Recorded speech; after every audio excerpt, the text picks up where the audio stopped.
ഇനി ഇതിനെല്ലാം ഇടയിലാണ് കൊട്ടാരക്കര മഹാഗണപതി ക്ഷേത്രവുമായി ബന്ധപ്പെട്ട വലിയ വിവാദം കൂടി കഴിഞ്ഞ ദിവസങ്ങളിൽ ചർച്ചയായത് നമ്മൾ കണ്ടത്.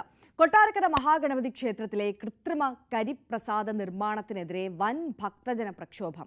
ഹൈന്ദവ സംഘടനകളുടെ നേതൃത്വത്തിൽ ഹിന്ദു വിശ്വാസ സംരക്ഷണ ജാഥ സംഘടിപ്പിക്കും. കൊട്ടാരക്കര ഉൾപ്പെടെയുള്ള ദേവസ്വം ബോർഡ് ക്ഷേത്രങ്ങളിലെ അഴിമതികൾക്കെതിരെയാണ് നാമജപയാത്ര നടക്കുക. കൃത്രിമ കരിപ്രസാദ നിർമ്മാണം പുറത്തായതിന് പിന്നാലെയായിരുന്നു കൊട്ടാരക്കരയിൽ ദേവസ്വം വിജിലൻസിന്റെ പരിശോധന.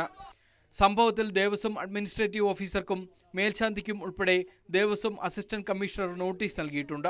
പിന്നാലെയാണ് വിവിധ ഹൈന്ദവ സംഘടനകളുടെ നേതൃത്വത്തിൽ ഹിന്ദു വിശ്വാസ സംരക്ഷണ ജാഥ നടത്തുന്നത്. കുലശേഖരനല്ലൂർ ക്ഷേത്രത്തിൽ നിന്ന് ആരംഭിക്കുന്ന നാമജപയാത്ര കൊട്ടാരക്കര മഹാഗണപതി ക്ഷേത്രത്തിന് മുന്നിൽ സമാപിക്കും. ഹിന്ദു ഐക്യവേദി വർക്കിംഗ് പ്രസിഡന്റ് വത്സൻ തില്ലങ്കേരി വിശ്വാസ സംരക്ഷണ ജാഥ ഉദ്ഘാടനം ചെയ്യും. ദേവസ്വം ബോർഡ് ക്ഷേത്രങ്ങളിലെ അഴിമതിക്കെതിരെ നിരവധി ഭക്തജനങ്ങളാണ് നാമജപയാത്രയിൽ അണിനിരക്കുക. കരിപ്രസാദത്തിൽ മാത്രമല്ല, ഉണ്ണിയപ്പം നിർമ്മാണത്തിൽ പോലും വലിയ അഴിമതി നടക്കുന്നതായാണ് ആരോപണം. മുമ്പ് പല അഴിമതികളും കണ്ടെത്തിയിരുന്നു.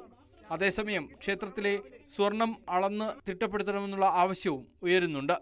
വിജിലൻസ് പരിശോധനയിൽ ക്ഷേത്രത്തിന് സമീപത്തെ വാടക വീട്ടിൽ നിന്നും ദേവസ്വം കെട്ടിടത്തിൽ നിന്നും കൃത്രിമ കരിപ്രസാദ നിർമ്മാണത്തിന് ഉപയോഗിച്ച വസ്തുക്കളുടെ സാമ്പിളുകൾ ശേഖരിച്ചിരുന്നു. ഇതിന്റെ പരിശോധനകളും തുടരുകയാണ്. സംഭവത്തിൽ കേസെടുത്ത് സുതാര്യമായ അന്വേഷണം നടത്തണമെന്നാണ് ഭക്തജനങ്ങൾ ആവശ്യപ്പെടുന്നത്. ന്യൂസ് 18 കൊട്ടാരക്കര.